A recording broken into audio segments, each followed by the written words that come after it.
Hello boxing fans, this is Dr. Pugilistics. Today I'll be talking about Terrence Crawford, Errol Spence, Usyk and Fury, Fury and Joshua, Leonard Ellaby, Mayweather Promotions, the situation with Tank Davis. So let's start off with Bud Crawford and Errol Spence. I personally believe that this fight is on the verge to be made. I think in 2022 we will see that fight happen. And all these Twitters, this back and forth, this might be a way to promote the fight, because I truly believe it's too much money for the fighters and the promoters to just leave at the table. There is one interesting situation. It's Bud Ennis, and I believe he is the mandatory for Spence. Now I think that for Spence, and I'm not just saying this for Spence, if say the roles were reversed and Crawford was in Spence's position, he would be in a tough spot too. So Spence currently is in a tough spot. It's either you fight Bud Crawford or Ennis, which is a 50-50 situation. Anybody can win. And I feel the same way about Bud if Bud was in that situation, because Ennis Boots is a bad man. He's just not someone that's just green. Like, I think he's ready for the big fights, and he could possibly give the best an L. I think he's ready.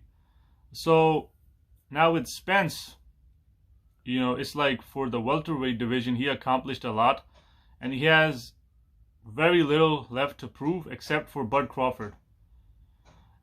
And I think it's a big risk for Spence before taking the Crawford fight, which will make him big money, to fight Boots.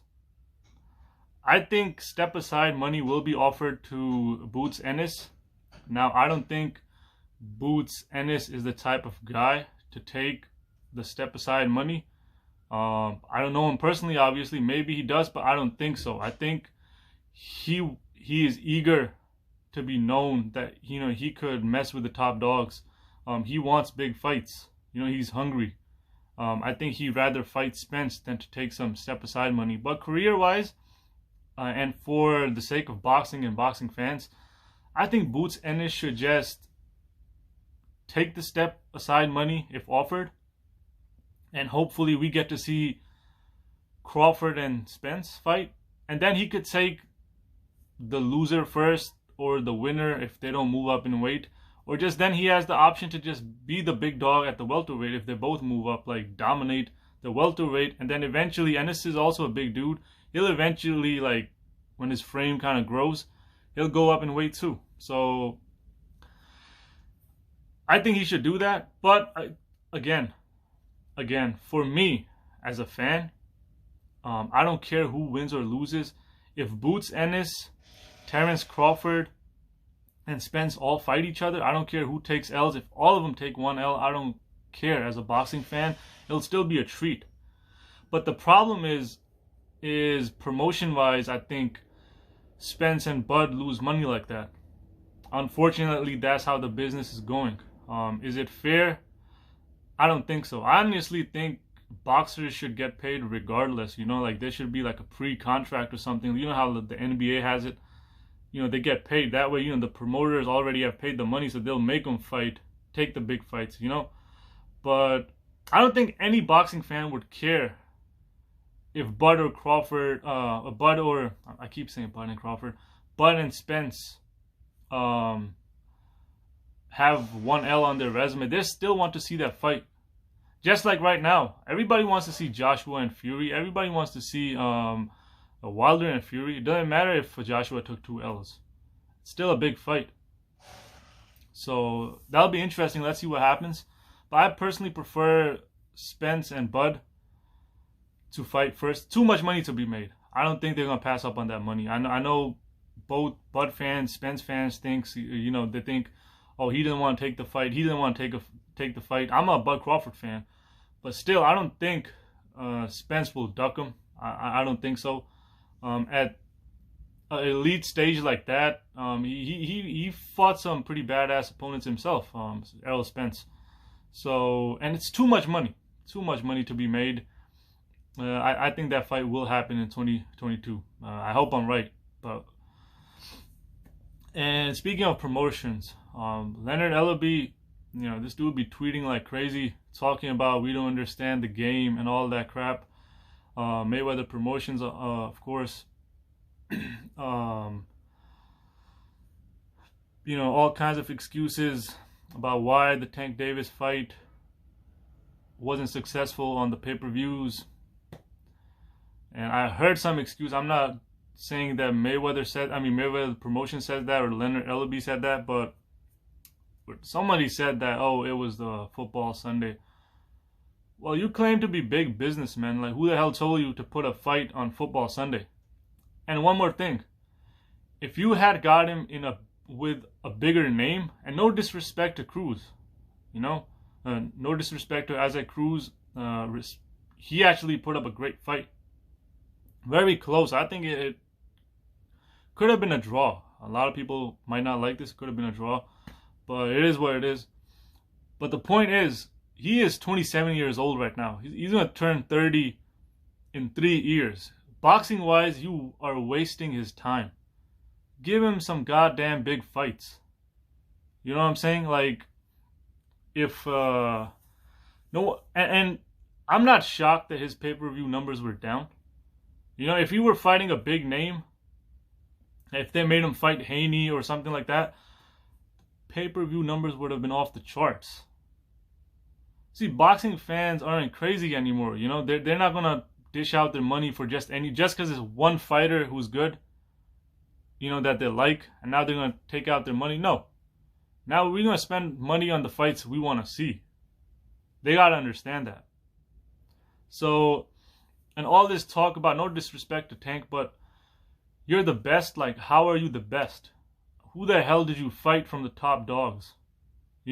At least Haney, he got Linares, he got freaking Jojo Diaz was a good. He is fighting people.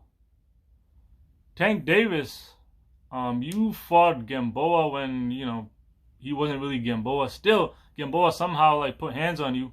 I understand you watched him, but he also put hands on you. So nobody's impressed. I'm not saying that he can't beat the top dogs, but we don't know if he can or cannot. We haven't seen anything. You look great against guys that, frankly, are not at the elite level that at least you claim to be. You're claiming you're the best. Then fight the best. And to my point, if a lot of people will say that's not Tank Davis's fault, if it's not, then it's the promotion's fault. Quit putting the guy in a bubble and let him fight. You know what I'm saying? And I feel like all this promotion shit, I think boxing really got screwed up. And at least for us fans, that I understand. I am all for these boxers getting money, getting paid. I think this sport is brutal. I think if any athlete deserves money, it is these boxers. They freaking risk their health and their lives sometimes, for our entertainment. They deserve every dollar they make. But what I'm saying is, this is not the way that, let's avoid all the fights. Let's avoid our fighter taking an L. Take this route I don't like. And then, this whole thing, let's marinate the fight. I think as boxing fans, if we stick together, we can somehow, by what we choose to buy, show these promoters that no, enough is enough. We'll dish out money for even fighters who have L's on their resumes, but you gotta give us good fights. Enough of this BS. So, moving forward, let's see. Fury versus Usyk. There are chances of that happening. Obviously, I think Fury will have one fight at least before he fights Usyk. And I think there are talks about maybe talks about Joshua versus Usyk's rematch. I think if the rematch happens between Joshua and Usyk, it'll be pretty much the same as what we saw last time. I don't think Joshua will do anything crazy in the rematch. It's not like Andy Ruiz. No disrespect to him. Usyk is a bad man. He's a skilled fighter. I think he'll do the same thing. He's gonna run circles. He's gonna outbox Joshua. And I don't think in that fight once Joshua was able to hurt Usyk. I don't think that he will affect Usyk much in a rematch. I think Usyk takes that. Now, if Fury and Joshua happen, well, that's not going to happen. I don't think that's going to happen next year, but maybe the year after that. But if Fury and Usyk happen, I think that obviously Fury would be the favorite, given his size, and he's a way better boxer than Joshua, in my opinion. But I won't count out Usyk, because I understand that there's a big size difference. But a weapon of Usyk is his footwork. He does not stay in one place, and he's continuously moving. This dude has great endurance and a great sense of the spots he picks in the rings, to stay on when to throw, when to rotate. And I don't think that Fury will be able to bully Usyk like he did to Wilder, put weight on him, because to do that you gotta catch the dude. I don't think that Usyk will be in front of Fury like that for him to actually, clinch, put him in the ropes. I think Fury's best bet to win the fight, a chance to win the fight, is if he keeps the fight in the center of the ring, and somehow in the fight he figures out how to slip Fury's jab. Fury's a great jabber, underrated jabber. He uses that a lot, and he should, for a big guy. But if he figures that out, it could be an interesting fight. Again, I think Fury will be the favorite, as he should be, but I wouldn't count Usyk out. I definitely want to see that fight. It will be an interesting fight. That's all for today. Until next time, take care.